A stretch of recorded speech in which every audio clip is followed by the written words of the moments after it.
Said he's in, but I'm not seeing him. Okay, we are now live on Facebook. I apologize, everyone. Yeah, we were having some technical issues this morning, so we're gonna have to do. Should we start over? I mean, what do we do? If you like. Yvonne, Do you see Wallace? I still don't see Wallace. He's missing. Okay, we're gonna start this again from the top, and we apologize. Y'all have to bear with me. This is my second time dealing with all this stuff. Okay, be right back. About to leave, already packing. Come with me, I'm not really asking. We'll get away to a place where we don't know. About to see the world in action, what we can be, life with no distractions. We'll get away, this is what we waited for. Okay, we're back. We apologize again. Today we're speaking with Ellen Sudderth. She's from ESP Presents, and she is. We're waiting for Wallace. Wallace Green is actually he's also the other guest of this show who's going to be talking about his organization and kidney health and how to read your medical charts and things like that. And Ellen is also on the board of his organization, so she is going to be educating us about kidney health and all that wonderful stuff we need to know. Okay, well, thank you all for being here and thank you for inviting us as well. Wallace, I'm like the in the trenches with Wallace, and Wallace, I learned a lot from him. Um, as I said, I met him when health and awareness was not as you see it now. He and his partner Willie, who passed, and again, I'm sorry, I don't know his last name. So I met Wallace 6 months into doing his first event, and Candace Lewis is the one who introduced me to Wallace Green. She know that he was passionate. She know that I'm passionate, and we both go hard on what we do. So I met up with Wallace to see what he was doing and see what I'm getting into, and because I like to be knowledgeable of what I'm trying to introduce to the public. So when he let me know that we're talking about kidneys, and he at that time he was on dialysis, so I didn't know because of his energy. That's what I didn't know, that he had to go on his dialysis treatment before he even go outside and really schedule it where he can go out. So he met me and we talked about what he was doing, and there he is right there. Hey, There Wallace. it is. And so when I Oh, hey Wallace, I'm just kind of telling them when I met you through Candace Lewis, and you were 6 months in, and I said I wanted to help you what you were doing, and I was just going to do that one event, and here we are 10 years later, and we'll let Wallace come in. Thank you so much. I'm trying to make him the bigger picture, but I don't know. Yeah, I don't know how to do that. brand new system, huh? Yeah, I'm new. I'm a newbie. That's all right. So Ellen was doing a wonderful job. Um, so we we're going to learn about kidney health. We're going to learn about all the things that we should know when looking at our medical charts. I personally find that very very interesting, and of course kidneys, because kidneys are important. Yes, they And are. yes, they are. So I wanted you to kind of introduce yourself and tell us what you're all about. What's your passion? Okay, first of all, April, I'd like to thank you for the opportunity to actually join you and your contacts here this morning. It's Oh, a you're welcome. pleasure. New or old, it doesn't matter. We love to have the opportunity to reach out to the community because kidney disease, of course, is an epidemic, and it has been since 2014. Uh, Yes. just not been recognized the way it should have been, and it still continued to be on the back burner, especially after COVID came around. It kind of put it even further back than the back burner. Right. My name is Wallace Green. I'm a Vietnam veteran, uh, kidney recipient twice, spent 8 years on dialysis. And that's where I kind of gained the passion to educate people, because it was really an eye opener for me to find out that kidney failure wasn't the end of the line. People actually live with kidney disease, and of course, very healthy, if in fact they are aware of it. And that's why I formed the organization, to actually educate the community, which of course we target the seniors, less fortunate individuals, those that are underinsured, uninsured, who are normally affected by healthcare disparity. Wow. Yeah. Oh, sorry. Hold on. Hold on. Bear with me, Wallace. Sure. That's very, very good. So, how has this pandemic been for you, especially concerning around like kidney health? Affected? How has it affected people with kidney conditions in this pandemic? Well, How in are they? a lot of cases, it actually affected individuals to whereas many of them that was actually on dialysis or receiving treatment, the death rate actually increased because, as you know, a lot of individuals was not able to get into the hospitals unless they were connected with COVID. And a lot of kidney patients do have ups and downs with their treatment and things of that nature. And that death rate actually increased. It affected them quite a bit. As far as health and awareness, it affected us because we were not able to get out and reach that community that the larger organizations, they have an excellent program on prevention of kidney disease. But where I feel they fall short and we pick up that slack is we go out to the community. We take our message to the street. Yes. Oh wow. Individuals that do not have computers, or your Yeah. seniors who do not know how to operate the computers. Yes. Um, so those are the individuals that are actually missing out on this modern technology way of looking out and taking care of your health. So by going out to the community and target the low-income community, we were able to reach those individuals, and the numbers were amazing of the texts and phone calls that I received of people letting me know that their doctor informed them they were going on dialysis or expect to go on dialysis soon. And with our training, we actually showed them the way that they could actually slow down the progression or even stop it. So Oh we're wow. making an excellent impact by actually going out to the community.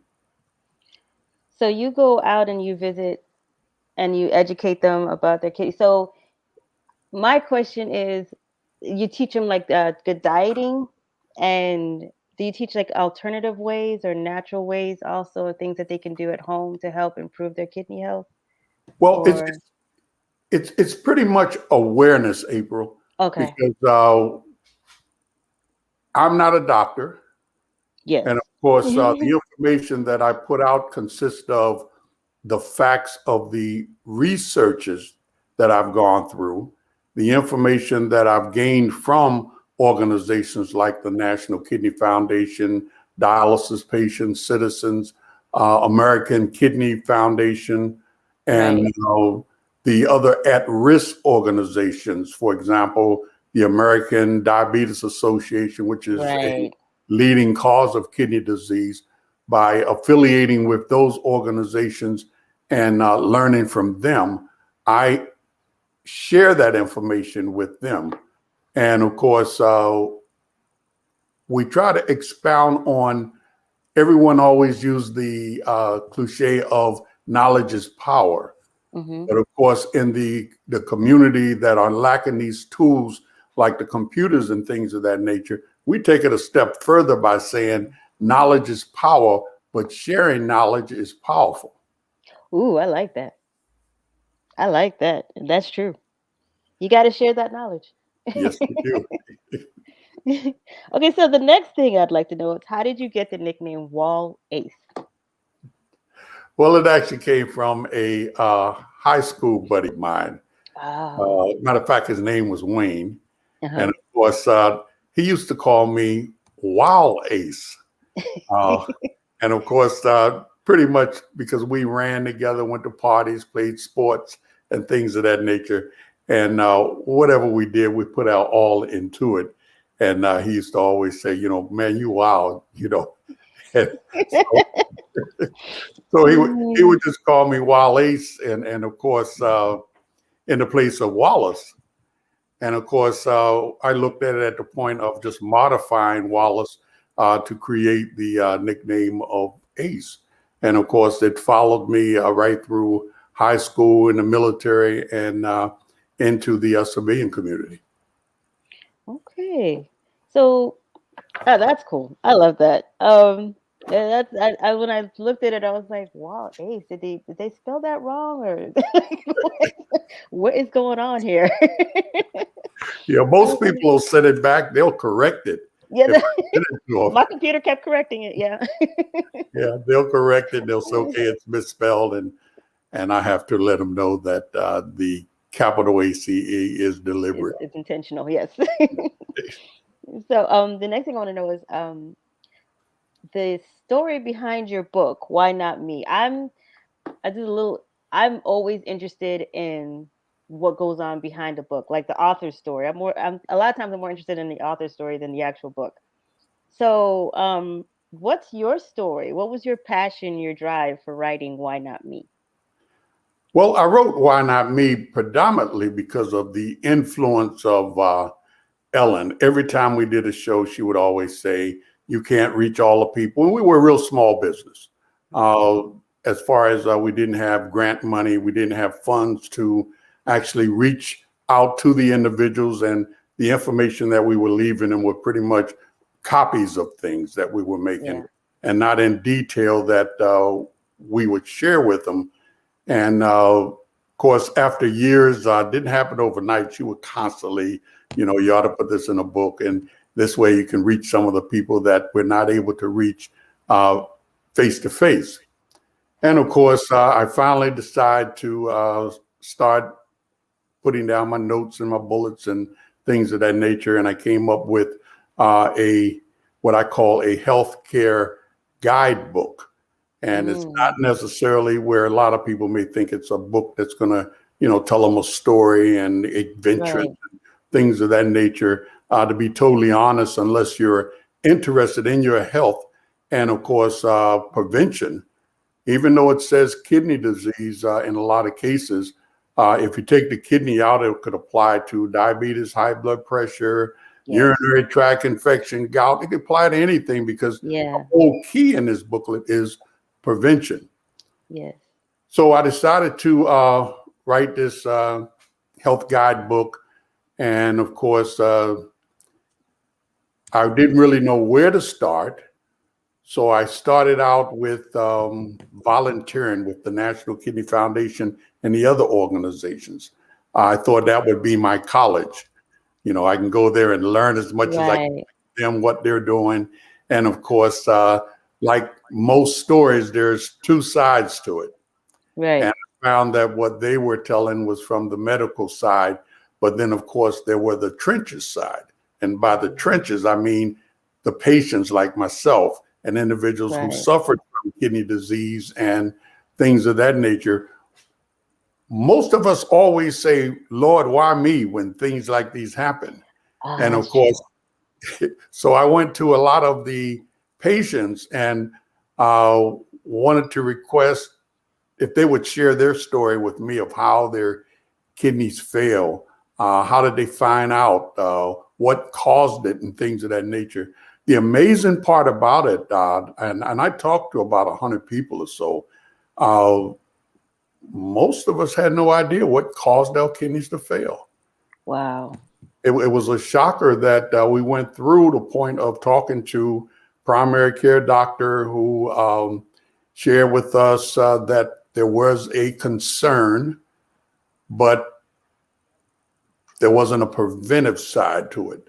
Right. They didn't take us down the avenue of talking to, for example, a dietitian who's very, very important in this and any role of chronic disease, because 9 times out of 10, when we have chronic disease, and I don't mean anything like from an accident, an injury, or anything, it comes from one of 3 ways: from what we say, what we do, and what we put in our mouth. Right. And I felt that a dietitian was one that could actually say, stop doing X, Y, Z. My kidneys actually failed due to protein overload, which was the result of being a jock and playing a lot of sports. I wanted that Wow. high protein meat, high protein vegetables, high protein shakes, you name it. I didn't know that. I didn't know that could cause that. It is one of the causes. Now, which also leads to another part that I've always remind individuals, and that is there's no such thing as a one size fit all, Mm-hmm. because some people can eat a lot of protein and have no problems. This is true. Some people can actually have as much salt as they want and doesn't get high blood pressure. Wow. So each individual is kind of unique, and therefore the individuals must find out what is good for their body. What could actually help one could actually be harming the other. So we've got to get to the point of knowing our body. And that's a part of the training and a part of the health guide that I encourage people to follow and pay attention to that, because we're unique when it comes down to our health, even though we get a lot of recommendations and things from our mother, our father, our aunts and uncles, who of course had 2 total different mother and fathers Right. than the ones we had. So the same things that they're recommending for us may and it may not work. You know, I never tell anyone don't try these things, because I don't know, it may work for them and it may not, I don't know. But they have to be mindful of their own health. And one of the ways of doing that is a part of the topics that we teach, and that is how to read your labs.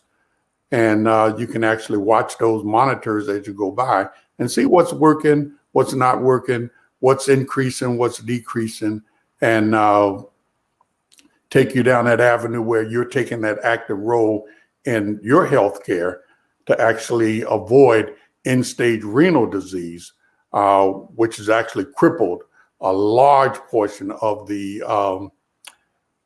non-white individuals.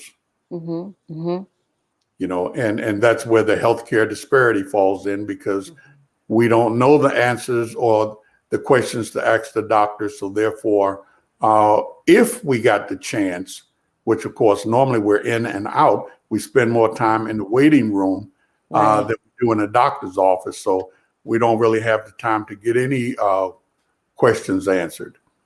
So the book is based on how to prepare yourself, write down your questions before you go in. If you get a chance, look at your lab works before your appointment. And if you see an increase, decrease in something, you can actually better ask the questions of what is this? What does this cause? Why is it increasing? What do I have to do to change that? Because many of the doctors, and the book actually expounds on this point, use this favorite phrase of when you question them on their on your lab results, that your test results are fine, okay, and in zone. Wow. Now they could be increasing by 1 or 2, and of course they're still telling you it's fine, it's okay, in zone. But we as an individual have to realize that something happened. Right. And if it continues, it's better to know in advance what's causing it, because to make a change is a lot easier if you do it in moderations and a little at a time than it is when it happens and you got to do it drastically. Right. Wow. So the prevention training was one of the things that I really upset me, because if I had received the prevention information, I could have made the change early to cut back on the protein intake, and would probably avoided dialysis altogether. So the lack Yeah. of prevention information was my main reason that I wrote this health guide, to help others understand dialysis is not the only thing that you can do to live healthy with kidney disease. And of course, the book is a step-by-step guide to actually help them understand what they can do by taking control. And when they see their doctor, go to the doctor for them to treat them, not to live for them. And I try to write the book based on what Right. I think it was Walmart that when he came out and they were talking about the success of their program of having everything set up on an 8th grade level. That way anybody can come in. The smartest guy or the slowest guy can come in and be a success at Walmart. So I wrote the book pretty much at an 8th grade level. Okay, good. Yeah. So, one of my issues, well, one of the things that I see, like, what I think hurts us as a community, and I guess it doesn't matter the ethnicity, is I know that men normally don't like to go to the doctor. Oh, we Is that fix a everything. challenge? Oh, we everybody's going, everybody. Yeah, we can fix everything. Unless the arm is falling off, we Right, can put a couple Band-Aids on it, wrap it up, it'll be fine. right. That because with early prevention, if they would go regularly to the doctor, that would have been part of the prevention. But I know, like, they Yes, just, it for is. whatever reason, I'll never understand why men are not excited about going to the doctor. Yeah. So, but I I, think go I, ahead. I, I pretty much, and I apologize for cutting you off, April, That's but fine. it all falls back on one thing, and that is that pride. Ah, yeah, We as men were raised, uh, for the longest, men don't cry. right. Men can fix things. We're the repairer of everything, our That's health, true. our household, everything. And of course, therefore, we don't run to anyone else for any type of help. And of course, but I'm glad to see that has been changing over the years. But It has. that stigma is still there in a lot of us, because that pride that we can fix anything, Yeah, it's there. that's true. That's true. It is getting better. It is getting a lot better. I'm glad about that. It's just there's still some that are just very, very stubborn. So your passion for kidney health, it speaks volumes. What are three things that you would want people to get out of this conversation about kidney health? Wow, three things. I know it's a big number. Um, well, first of all, my passion for preventing kidney disease is based on learning and teaching what others, which was my lack of knowledge, because that played a major role in my kidney failure. Mm, I learned if I had made some eating and lifestyle changes, I could yeah, have avoided the kidney disease. And in most cases of the individuals that I spoke with that was on dialysis, that statement pretty much applied to them as well. wow. End-stage renal disease is preventable. Learn to read and understand your lab test results. Use your nutrition food labels. That's one of the things in the sessions that I train individuals, and we cover that. You'll be surprised of how many people do not read it, don't know how to read it. For example, my last class I did, I had a can of corn that says it was 450 milligrams of sodium. Wow. And of course, one of the person that I use as an example said that was how many milligrams of sodium in the can. But I had to point out to her that it shows how many servings is in that can, Yeah. which of course was 4.5. And of course, she said, "Wow, because I love corn. I can eat the whole can of corn." And she had high blood pressure, and then she Oh, realized that she wasn't eating 450 milligrams. She was eating 4 times that amount. right, because it's per serving. Yes, Yeah. yes. So Wow. it's amazing of how many people that do not read that and understand it. Uh, so I definitely I covered that.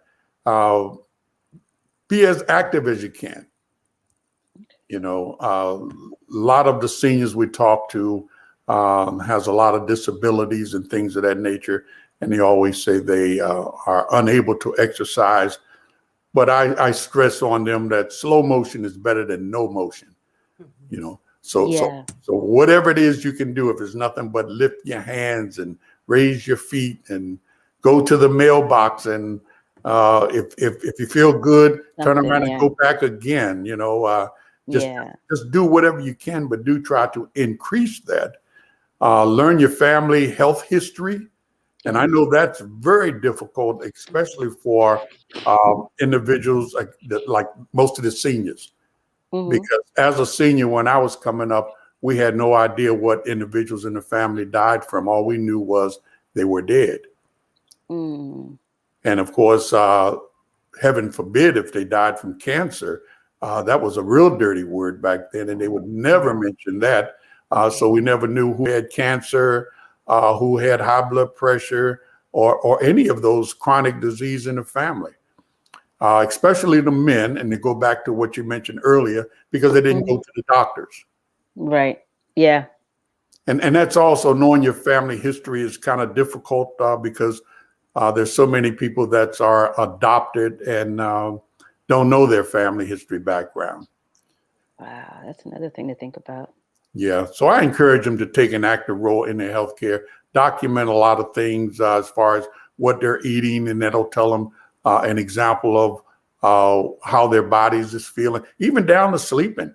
You eat certain Wow. things, you may find you oversleep or you can't sleep, and if you continue to keep a journal on that, you would find out exactly what it is, and it'll save you some time of going to the doctor's office.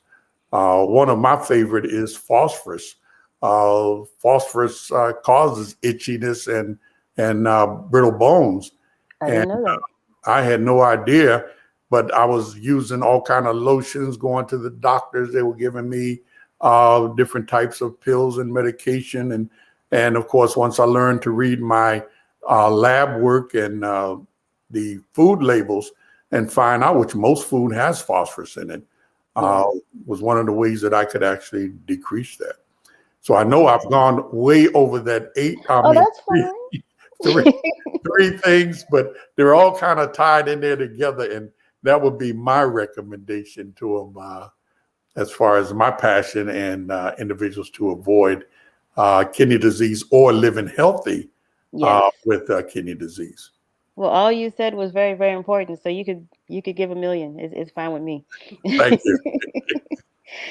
So we're gonna play the commercial. We're gonna play your commercial, and then we're gonna start talking to Ellen about how you guys met. And I know she shared a little bit in the beginning, but we want to kind of go into more about how you guys met and how this organization came to be. And also, we need to talk about um, where people can go to donate to your organization. That's very, very important. So Yes. we will be right back. We're just going to play this quick commercial, and everybody just hang in there.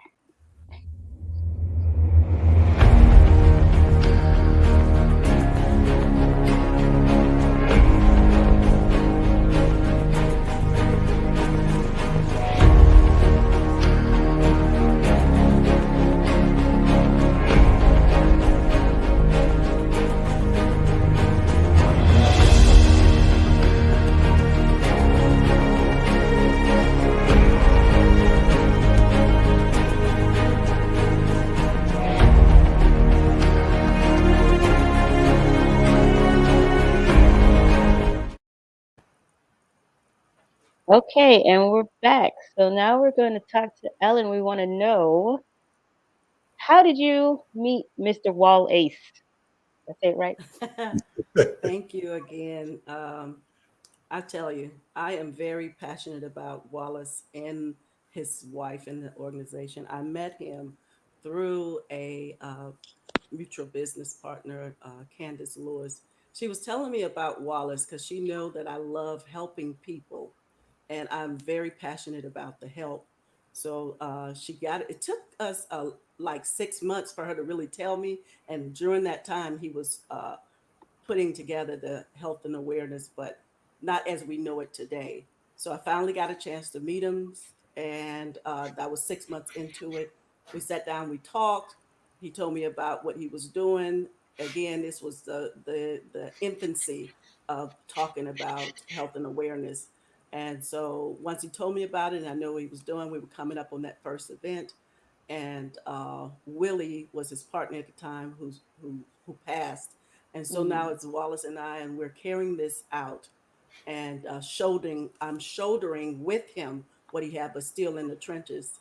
And so I said, I'll help you. It was supposed to be just that one event, end up now being 10 years. So I wow. really, really am happy to be here, and I get to see a lot of things that Wallace is doing and are very passionate about who the people that he helped. Like he said, the community. He mentioned the community that we're in, and that is a blessing that he has the community that we're in. I hate to use this word, but Wallace says is the best. They're underprivileged or Mhm. those with low income, and that is our huge community. And things that we're doing, they couldn't possibly. We're not asking anyone to pay for it. It's all uh, free avenue. And how many people know that free means you have to pay for printing paper and all those Right. things like that, that really kind of helps with the donations that come in. So it's very important that we get these donations to help us. So with seeing his passion, seeing him work at the time being on dialysis, uh, again, I had no idea because he's out and he has to get his treatment before he comes out and time everything. And so I'm thinking, Wow. hey, he's just, I hate to use the word normal or regular, just like anyone else. But Mhm. at the time, he did not go, woe is me, I have kidney disease, and none of that. All of it went into the work of making sure that he spread awareness about kidney disease. Wow. So 10 years. You guys been doing this for 10 years. That's awesome. Um, what do you hold on.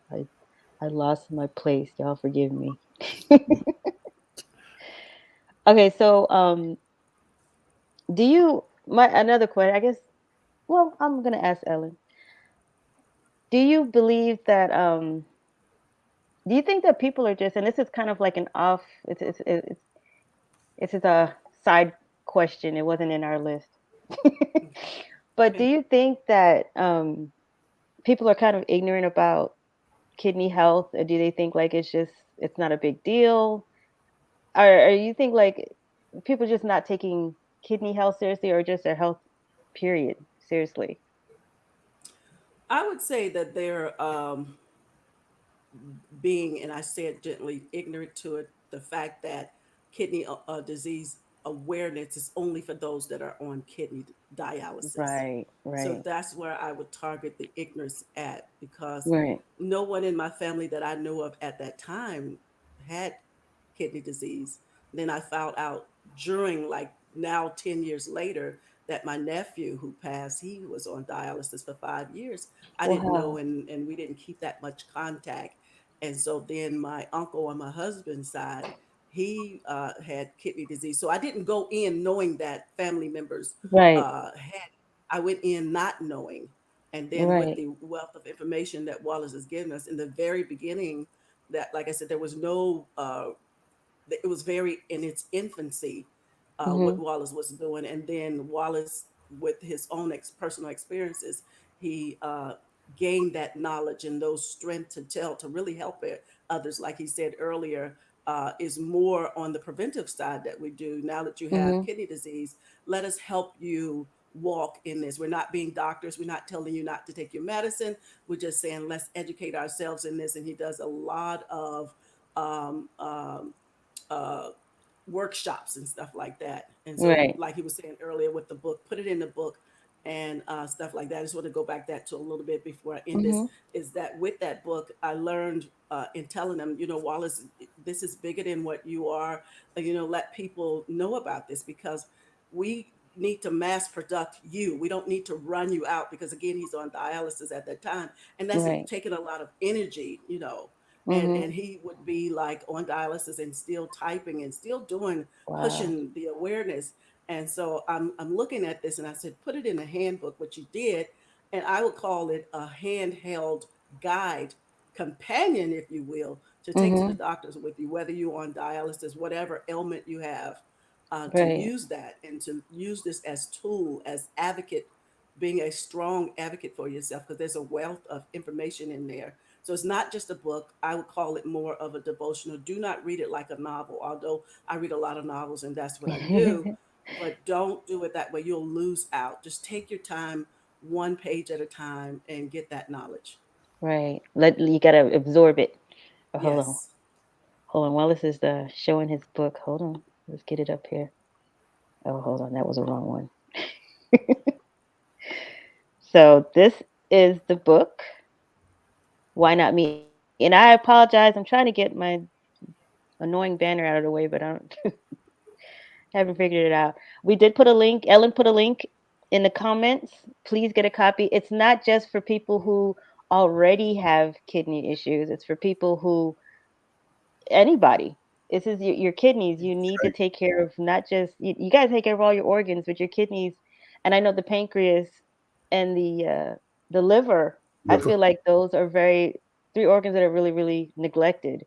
Your liver goes bad, you got some serious issues, and same with your pancreas. And so I do think that we don't pay enough attention to our organs.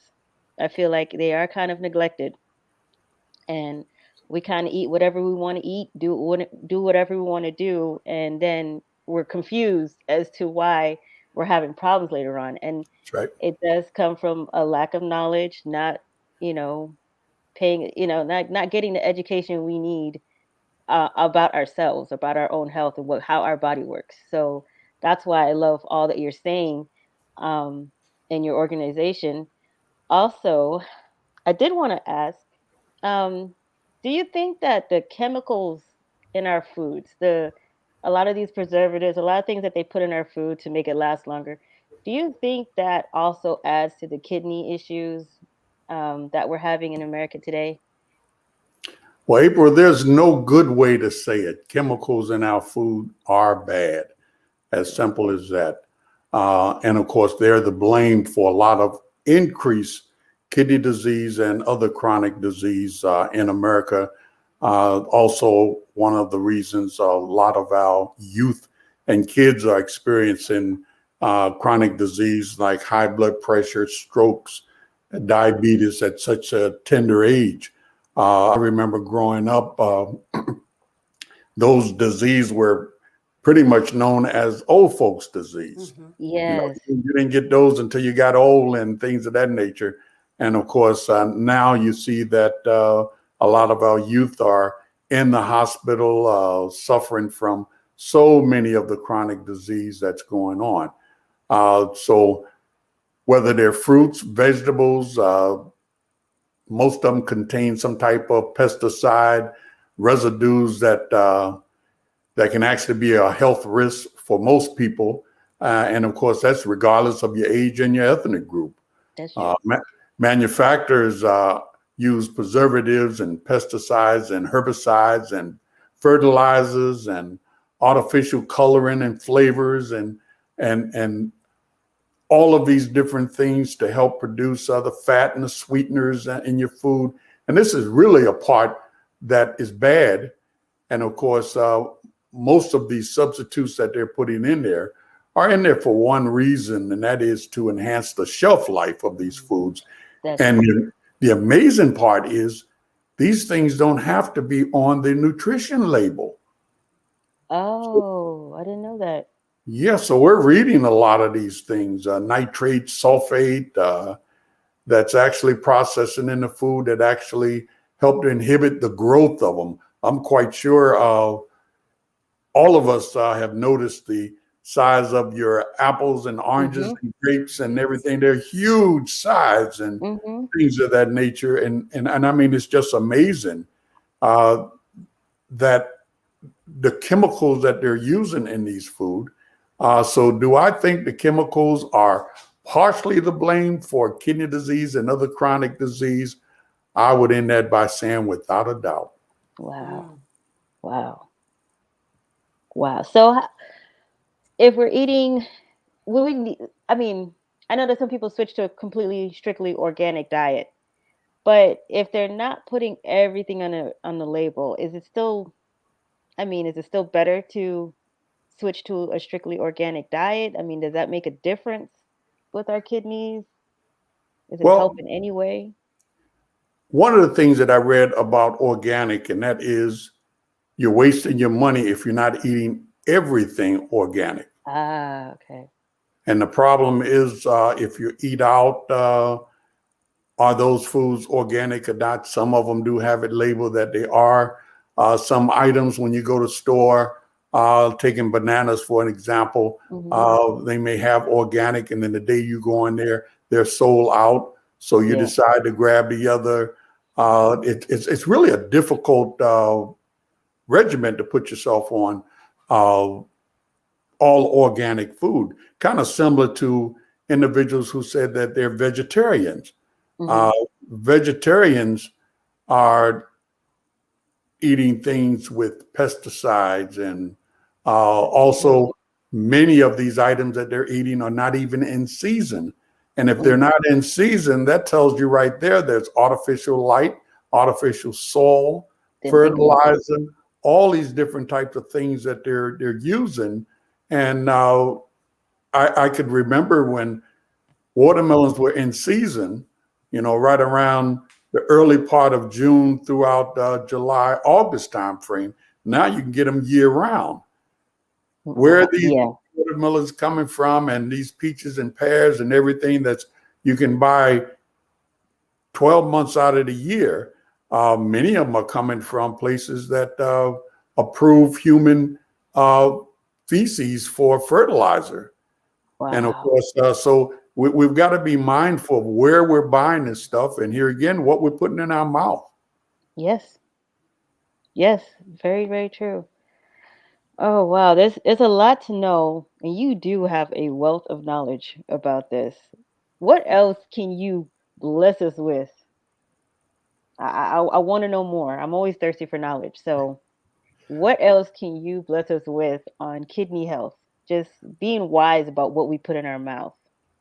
Well, one of the things is a lot of people are going on this herb kick now, Mhm. and herbs could be good for you.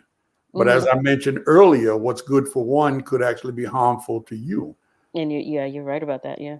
So you have to be careful, and like I said, learn to read your lab test results to find out if these things are helping you. Uh, you must talk with your doctor if you're taking them, along with if you're not taking their medicine. You have to be honest with them, let them know that you're not taking it. Uh, it's kind of like a trial and error, but the good Mhm. side is to it that herbs don't have the risk factors that your medicine does. Yeah. So therefore, if you happen to try a herb and it doesn't work for you, in most cases, that's all it's doing. Sometime, as I mentioned, it could be something that actually ignite another concern or health Mm. concern with you.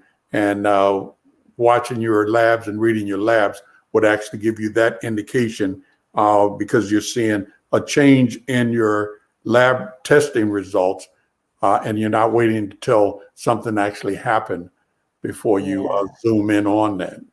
Right. That's true. I mean, I grew up um, learning about herbs since I was 11, and it's true. It's for example, like I just did a video on this. Golden seal. Golden seal is an herb that's very strong, and it could kill you. And I Mhm. think people don't understand that you can't take it for long periods of time. If you take it, you have to let the doctor know that you're taking it. And another one is echinacea, and echinacea and golden seal. They're very strong. They do what they're they're going to do. But they can also you can't take it with doctor's medication because it's going if you're taking anything for your kidneys or whatever and you're taking golden seal, the golden seal is going to knock out the doctor's medication. Mm.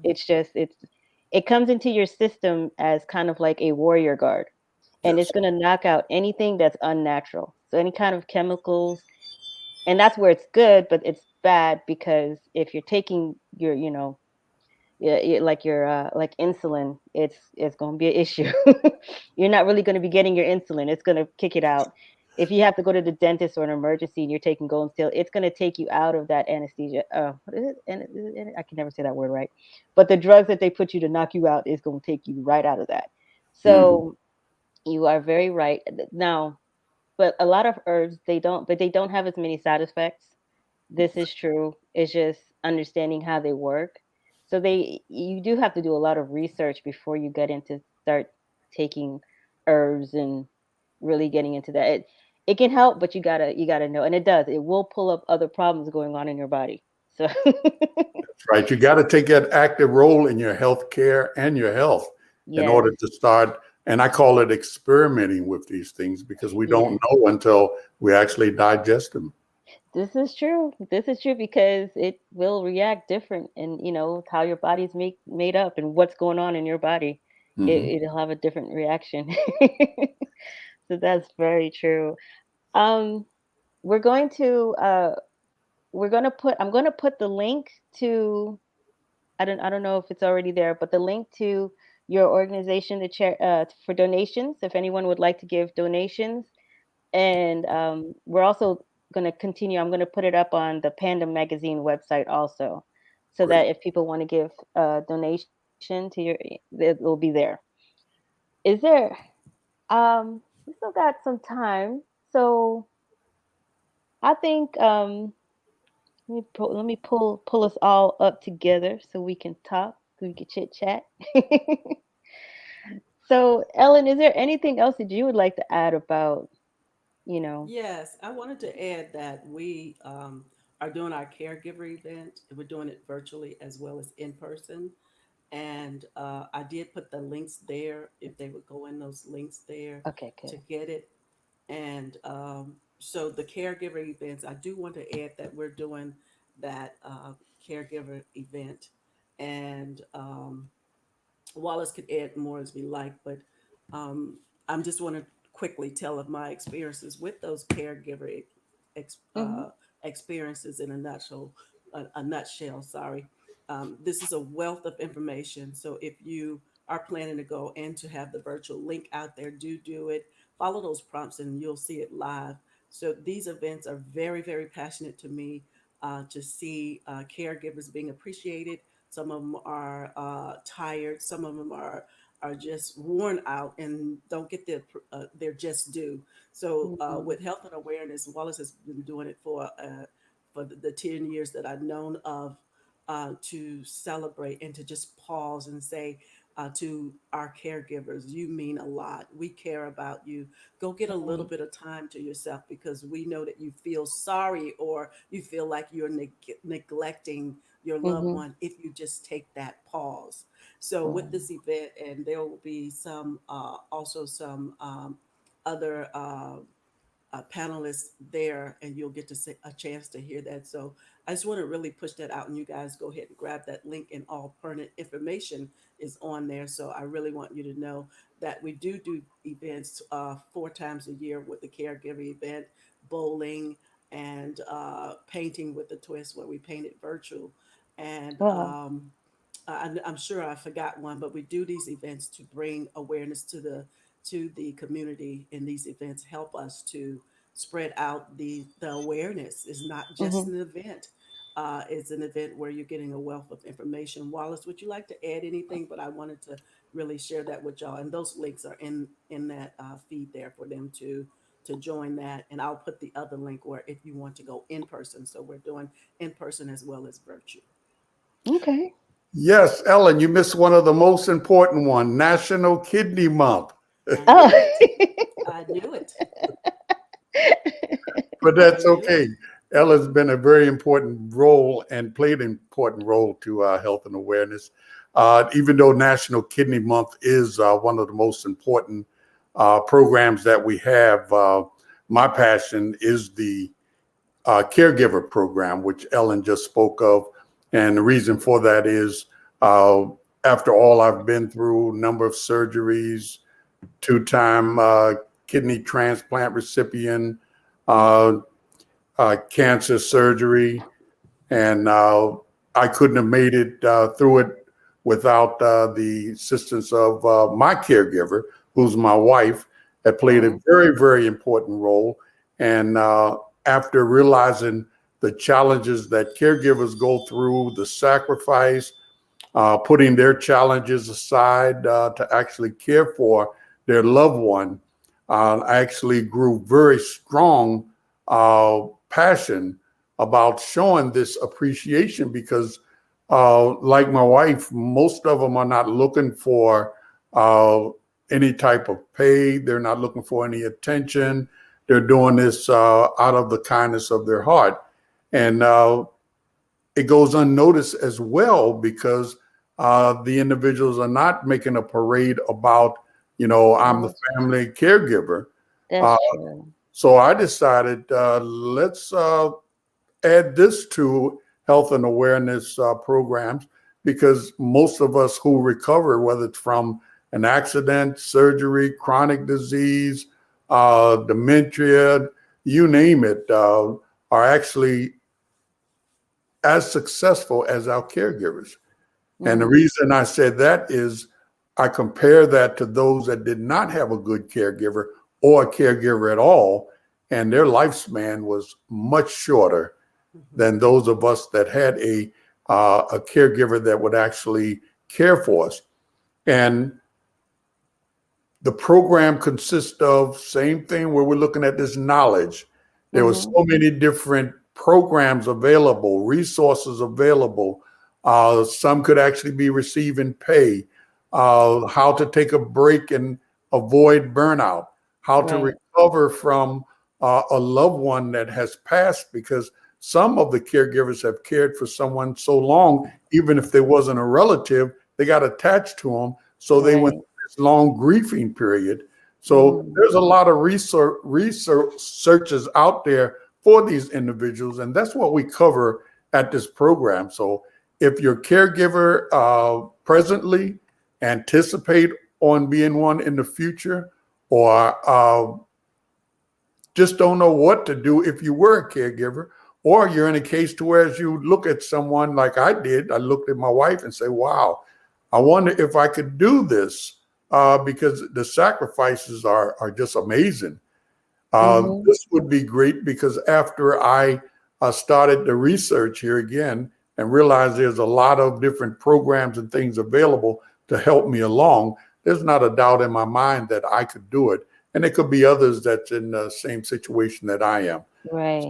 So if you are available, save that date, November the 20th, 3 until 6 o'clock. And of course, I think you'll find it very enlightening as well as educational. And we're going to have a couple singers in there well for entertainment, the Gregory Boys and a spiritual rapper. So we try to make it as relaxing as we can for the caregivers that has given so much to others. We try to give back to them. Oh, I love that. And where is this going to be located? This is going to be located in Virginia Beach at First Lynn Haven Baptist Church. Okay. All right. That's awesome. I'm glad. I didn't think about the caregivers, which I guess is this is a problem. A lot of people don't always think about the caregivers, and I do have caregivers in my family, so it's kind of wrong for me not to think about that. But Yeah. I'm so focused on the patient. Yeah, that's who get all the attention because I remember I got all the attentions from everywhere. When I was in the hospital, there was a nurse there. All I do is ring the bell, and and then you got the caregiver that once they're finished, if they're ever finished, in a lot of cases, they're all alone. Wow. Yeah, it's a lot of work, but it's emotionally fulfilling. I know Yes, it can it be is. exhausting. but it's emotionally fulfilling because you're doing something really good.